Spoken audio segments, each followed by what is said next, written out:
नमस्कार दोस्तों। मैं हूं Avinash Gupta from accounting with Avinash. जैसे कि आप लोग सब जानते हैं कि इस सीरीज में हम सिखाते हैं अकाउंटिंग बहुत ही इजी वे में।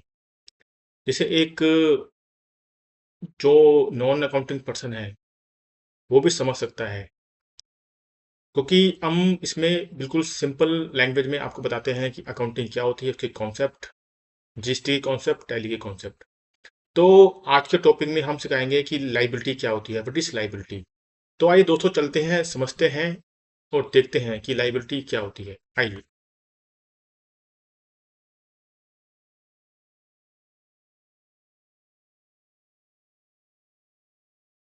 दोस्तों, लाइबिलिटी होती है what A business own own जो कि हमारी देनदारियां होती हैं।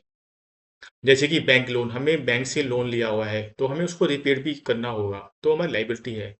हमने किसी से माल खरीदा है, यानी कि हमारा सप्लायर हमें उसको माल के बदले में पैसे देने हैं, तो वो हमारी देनदारी है। रेंट पेबल, हमने ऑफिस किराए पे लिया हुआ है और महीने के एंड में या महीने की स्टार्टिंग में हमें अपने जो ओनर है उस बिल्डिंग का उसको रेंट पे करना होता है, वो रेंट पेबल कहलाता है। एम्प्लॉय की सैलरी है वो सैलरी पेबल में जाती है। ठीक है। इसी तरह लाइबिलिटी को भी हम दो उसमें बांटते हैं, current liability and long term liability. दोस्तों, liability are the amount a person और बिजनेस ओज टू अदर्स। यानी कि लाइबिलिटी वो अमाउंट होती है जो एक पर्सन को दूसरों को देना होता है। फाइनेंशियल ऑब्लिगेशन और debt that a business must pay in the future.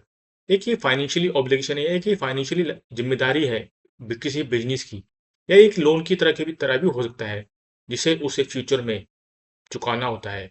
Liability decrease the net worth of A business. Liability किसी भी बिजनेस की नेटवर्थ को डिक्रीज करती है। इन सिंपल वर्ड, लाइबिलिटी वो होता है जो हमें दूसरों को देना होता है या चुकाना होता है। Example of liability, loan from bank. Business entity जब बैंक से लोन लेती है तो वो लोन फ्रॉम बैंक कहलाता है, यानी कि बैंक की liability.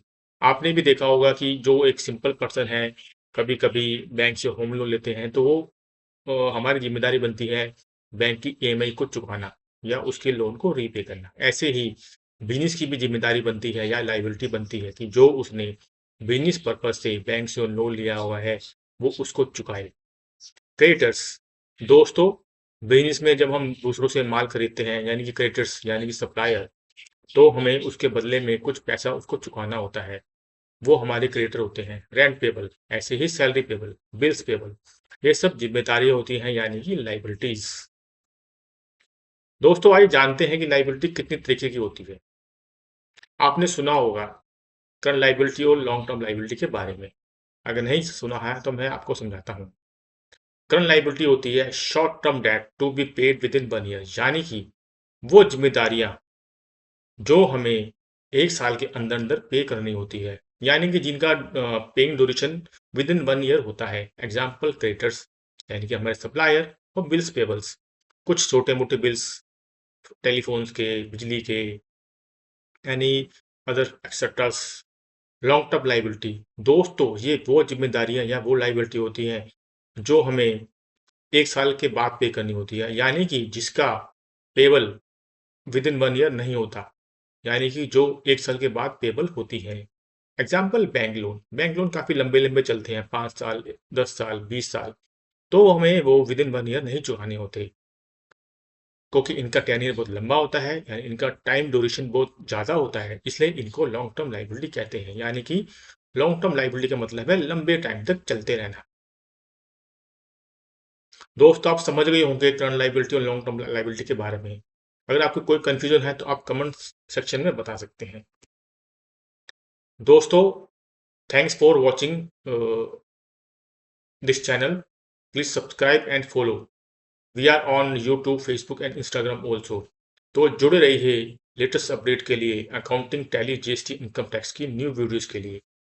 Thank you so much.